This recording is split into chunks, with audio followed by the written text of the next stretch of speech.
कौसल्या सुप्रजा रामपूर्वा सन्ध्या प्रवर्तते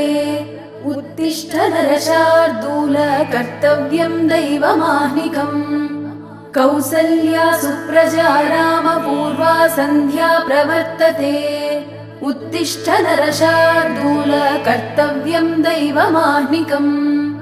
उत्तिष्ठोत्तिष्ठ गोविन्द उत्तिष्ठ गरुडध्वज उत्तिष्ठ कमलाकान्त त्रैलोक्यं मङ्गलं कुरु उत्तिष्ठोत्तिष्ठ गोविन्द उत्तिष्ठ गरुडध्वज उत्तिष्ठ कमलाकान्त त्रैलोक्यं मङ्गलं कुरु मातः समस्त जगतां मधुकैटभारे वक्षो विहारिणि मनोहर दिव्यमूर्ते श्रीस्वामि निश्रित जनप्रियदानशीले श्रीवेङ्कटेश दैरे तव सुप्रभातम् तव सुप्रभातमरविन्दलोचने भवतु प्रसन्नमुखचन्द्रमण्डले विधिशङ्करेन्द्रवनिताभिरर्चिते वृषशैलनाथ दैते दयानिधे अत्र्यादिसप्तर्षयः समुपास्य सन्ध्याम् आकाशसिन्धुकमलानि मनोहराणि आदाय पादयुगमर्चयितुं प्रपन्नाः शेषाद्रिशेखर विभो तव सुप्रभातम् पञ्चाननाब्ज भव षण्मुखवासवाद्याः त्रैविक्रमादिचरितं विबुधास्तुवन्ति भाषापतिः पठति वासरशुद्धिमारात् शेषाद्रिशेखर विभो तव सुप्रभातम् ईषत्प्रफुल्ल सरसीरुहनारिकेळपूगद्रुमादिसुमनोहर पालिकानाम् आवाति मन्दमनिलः सह दिव्यगन्धैः शेषाद्रिशेखर विभो तव सुप्रभातम् उन्मील्य नेत्रयुगमुत्तमपञ्जरस्थाः पात्रावसिष्ठ कदलीफलपायसानि भुक्त्वा सलीलमधकेलिशुकाः पठन्ति शेषाद्रिशेखर विभो तव सुप्रभातम् तन्त्री प्रकर्ष मधुरस्वनया विपञ्च्या गायत्यनन्तचरितं तव नारदोऽपि भाषा समग्रमसकृत्करचारुरम्यम् शेषाद्रिशेखर विभो तव सुप्रभातम् भृङ्गावळी च मकरन्दरसानुविद्ध झङ्कारगीतनिनदैः सह सेवनाय निर्यात्युपान्तसरसी कमलोदरेभ्यः शेषाद्रिशेखर विभो तव सुप्रभातम् योषागणेन वरदध्विविमध्यमाने घोषालयेषु दधिमन्थन तीव्रघोषाः रोषात् कलिं विदधते ककुभश्च कुम्भाः शेषाद्रिशेखर विभो तव सुप्रभातम् पद्मेशमित्रशतपत्रगदाळिवर्गाः हर्तुं श्रियं कुवलयस्य निजाङ्गलक्ष्म्या भेरीनिनादमिव बिभ्रति तीव्रनादम् शेषाद्रिशेखर विभो तव सुप्रभातम् श्रीमन्नभीष्टवरदाखिललोकबन्धो श्री श्रीनिवास जगदेकदयैकसिन्धो श्रीदेवताग्रहभुजान्तर दिव्यमूर्ते श्रीवेङ्कटाचलपते तव सुप्रभातम् श्रीस्वामी पुष्करिणिकाप्लवनिर्मलाङ्गाः श्रेयोर्धिनो हरविरिञ्चि सनन्दनाद्याः द्वारे वसन्ति वरनेत्रहतोत्तमाङ्गाः श्रीवेङ्कटाचलपते तव सुप्रभातम्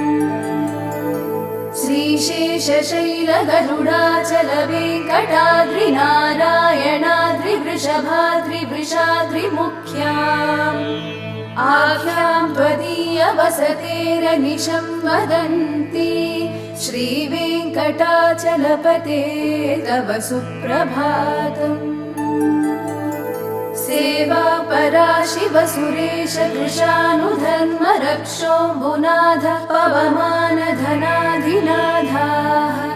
बद्धाञ्जलिप्रविलसन्निज शीर्षदेशाः श्रीवेङ्कटाचलपते तव सुप्रभातम्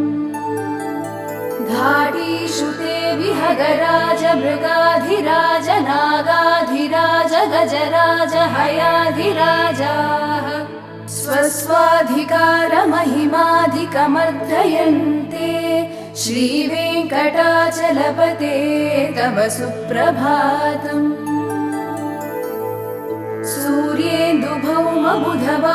सूर्येन्दुभौमबुधवाक्पतिकाव्यशौरि स्वर्भानुकेतुदिविषत्परिषत्प्रधानाः त्वद्दासदासचरमावधिदासदासाः श्रीवेङ्कटाचलपते तव सुप्रभातम्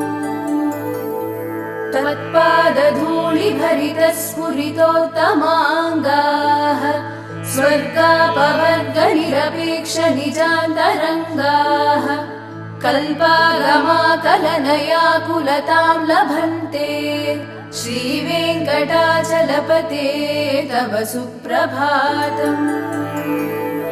त्वद्गोपुराग्रशिखराणि निरीक्षमाणाः स्वर्गापवर्गपदवीं परमां श्रयन्तः मर्त्या मनुष्यभुवने मतिमाश्रयन्ते श्रीवेङ्कटाचलपते तव सुप्रभातम् श्रीभूमिनायकदयादिगुणामृताब्धे देवादिदेव जगदेकशरण्यमूर्ते श्रीमन्ननन्तगरुडादिभिरर्चिताङ्घ्रे श्रीवेङ्कटाचलपते तव सुप्रभातम् श्रीपद्मनाभपुरुषोत्तम वासुदेव वैकुण्ठमाधव जनार्दन चक्रपाणे श्रीवत्सचिह्न शरणागत पारिजात श्रीवेङ्कटाचलपते तव सुप्रभातम् कन्दर्पदर्पहर सुन्दर दिव्यमूर्ते कान्ताकुचाम्बुरुह कुट्मललोलदृष्टे कल्याण निर्मल गुणाकर दिव्यकीर्ते श्रीवेङ्कटाचलपते तव सुप्रभातम् मीनाकृते कमठकोल नृसिंहवर्णिन् स्वामिन् परश्वत तपोधन रामचन्द्र शेषांश राम यदुनन्दन कल्किरूप श्रीवेङ्कटाचलपते तव सुप्रभातम् येलालवङ्गघनसार सुगन्धितीर्थम् दिव्यं वियत्सरिति हेमघटेषु पूर्णम् धृत्वाद्यवैदिकशिखामणयः प्रहृष्टाः तिष्ठन्ति वेङ्कटपते तव सुप्रभातम् भास्वानुदेति विकचानि सरोरुहाणि सम्पूरयन्ति निनदैः ककुभो विहङ्गाः श्रीवैष्णवाः सततमर्थितमङ्गलास्ते धामाश्रयन्ति तव वेङ्कटसुप्रभातम् ब्रह्मादयः सुरवराः समहर्षयस्ते सन्तः सनन्दनमुखास्वदयोगिवर्याः धामान्तिके तव हि मङ्गलवस्तुहस्ताः श्रीवेङ्कटाचलपते तव सुप्रभातम्। लक्ष्मीनिवास निरवद्य गुणैकसिन्धो संसारसागर समुत्तरणैकसेतो वेदान्तवेद्य निज वैभव भक्तभोग्य श्रीवेङ्कटाचलपते तव सुप्रभातम्। लक्ष्मीनिवास निरवद्य गुणैकसिन्धो संसारसागर समुत्तरणैकसेतो वेदान्तवेद्य निज वैभव भक्तभोग्य श्रीवेङ्कटाचलपते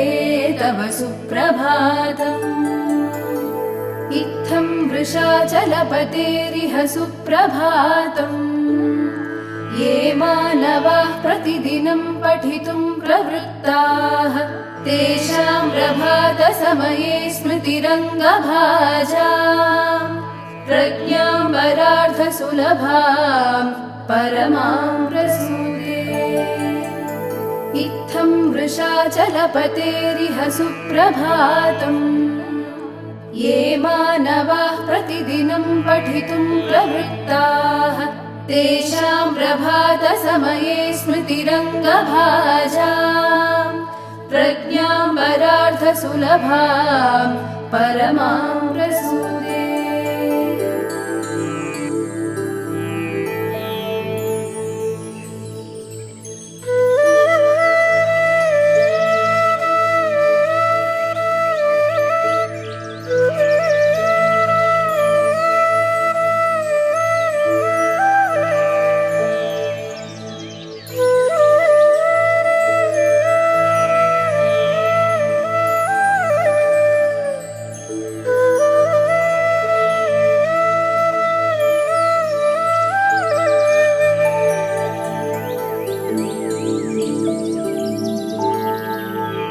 कमलाकुचूचुककुङ्कुमतो नियतारुणितातुलनीलतनो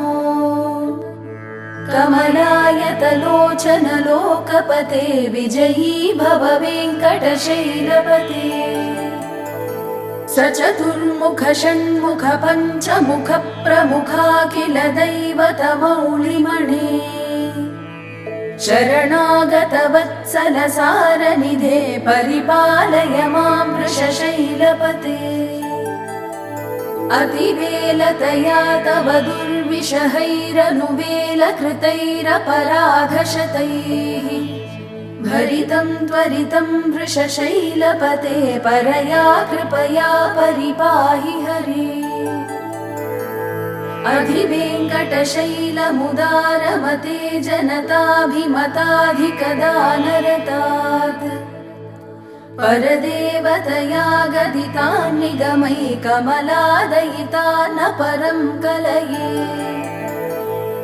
कलवेणुरवावशगोपवधूशतकोटिवृतात् स्मरकोटिसमात् प्रतिवल्लभिकाभिमतात् सुखदात् वसुदेवसुतान् परं कलये। अभिरामगुणाकरदाशरथे जगदेकधनुद्धर धीरमते रघुनायक राम रमेश विभो वरदो भवदेव दयाजलधे। अवनीतनया कमनीयकरं रजनीकरचारुमुखाम्बुरुहम् रजनीचरराजतमो मिहिरं महनीयमहं रघुराममये। सुमुखं सुहृदं सुलभं सुखदं स्वनुजं च सुकायममोघशरम् अपहाय रघूद्वहमन्यमहं न कथञ्चन कञ्चन जातु भजे। विना वेङ्कटेशं ननाथो ननाथः सदा वेङ्कटेशं स्मरामि स्मरामि। हरे वेङ्कटेश प्रसीद प्रसीद प्रियं वेङ्कटेश प्रयच्छ प्रयच्छ विना वेङ्कटेशं ननाथो ननाथः सदा वेङ्कटेशं स्मरामि स्मरामि हरे वेङ्कटेश प्रसीद प्रसीद प्रियं वेङ्कटेश प्रयच्छ प्रयच्छ अहं दूरतस्ते पदाम्भोजयुग्मं प्रणामेच्छयागत्य सेवां करोमि सकृत्सेवया नित्यसेवाफलं त्वं प्रयच्छ प्रयच्छ प्रभो वेङ्कटेश अज्ञानिनां मया दोषान् शेषान् विहितान् हरे क्षमस्वत्वं क्षमस्वत्वं शेषशैलशिखामणे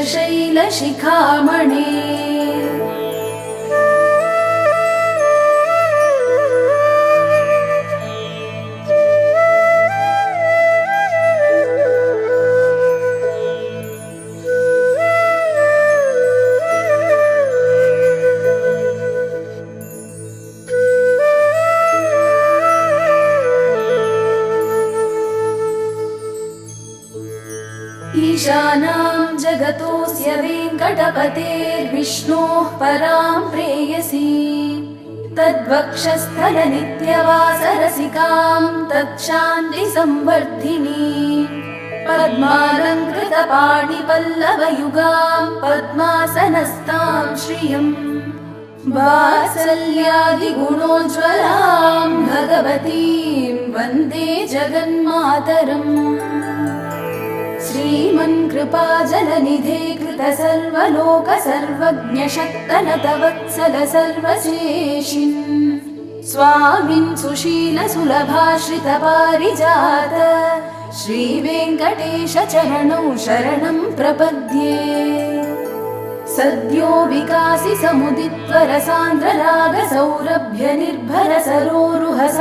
समुदित्वरसान्द्ररागसौरभ्यनिर्भरसरोरुहसाम्यवार्ताम्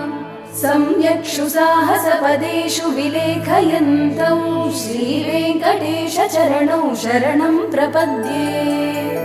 आनूपुरार्चितसुजातसुगन्धिपुष्पसौरभ्यसौरभकरौ समसन्निवेशौ सौम्यौ सदानुभवलेपि नवानुभाव्यौ श्रीवेङ्कटेशचरणौ शरणं प्रपद्ये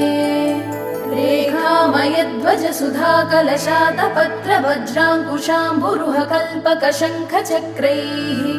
भव्यैरलङ्कृततलौ परतत्त्वचिह्नैः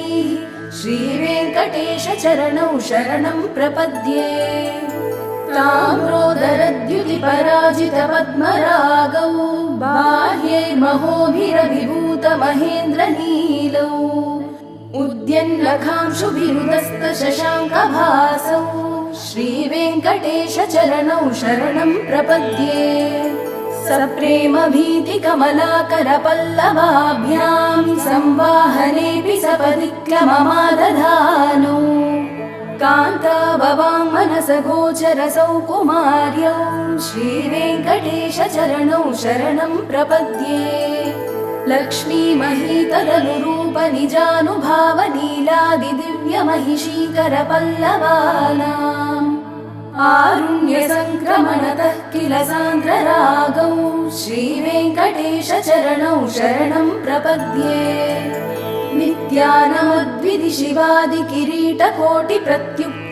नित्यानमद्विधिशिवादिकिरीटकोटिप्रत्युक्तदीप्तनवरत्नमहः प्ररोहैः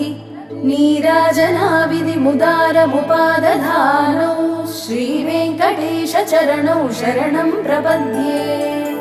विष्णोः पदे परम इत्युदितप्रशंसौ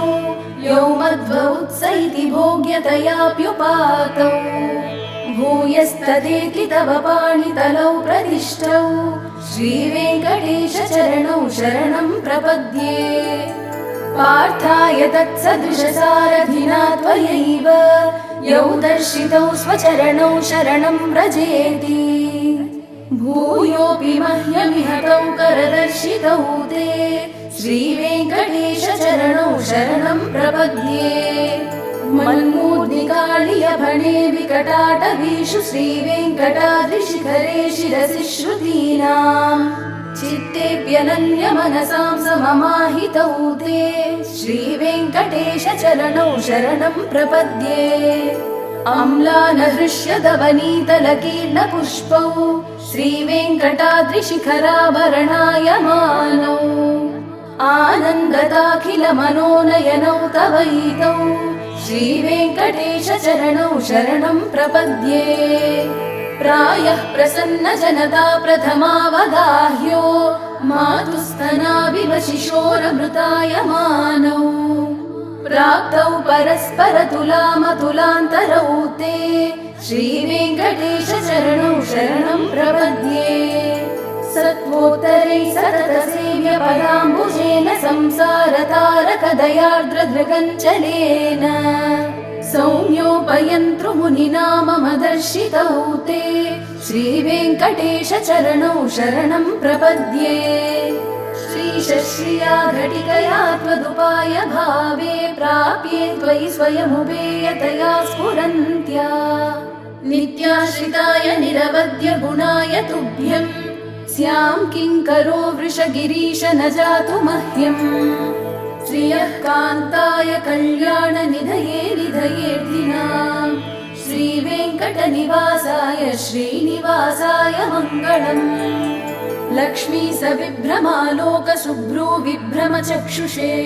चक्षुषे सर्वलोकानां वेङ्कटेशाय मङ्गलम् श्रीवेङ्कटाद्रिशृङ्गाग्रमङ्गलाभरणाङ्ग्रये मङ्गलानां निवासाय श्रीनिवासाय मङ्गलम् सर्वावयव सौन्दर्य सम्पदा सर्वचेतसां सदा सम्मोहनायास्तु वेङ्कटेशाय मङ्गलम् नित्याय निरवध्याय सत्यानन्दचिदात्मने सर्वान्तरात्मने श्रीमद्वेङ्कटेशाय मङ्गलम् स्वतः सर्वविदे सर्वशक्तये सर्वशेषिणे सुलभाय सुशीलाय वेङ्कटेशाय मङ्गलम् परस्मै ब्रह्मणे पूर्णकामाय परमात्मने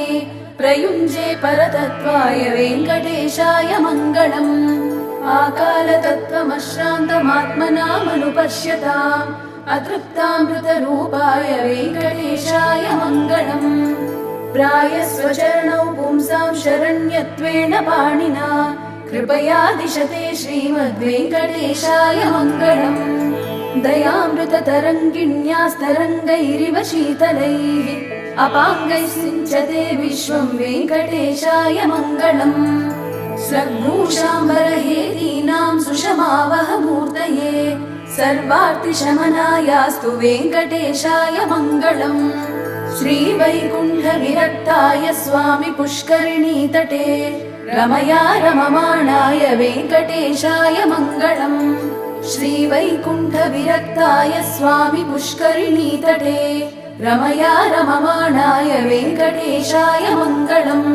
श्रीमत्सुन्दरजामात्रमुनिमानसवासिने सर्वलोकनिवासाय श्रीनिवासाय मङ्गलम् मङ्गलाशासनपरैर्मदाचार्य पुरोगमैः सर्वैश्च पूर्वैराचार्यैः सत्कृतायास्तु मङ्गलम्।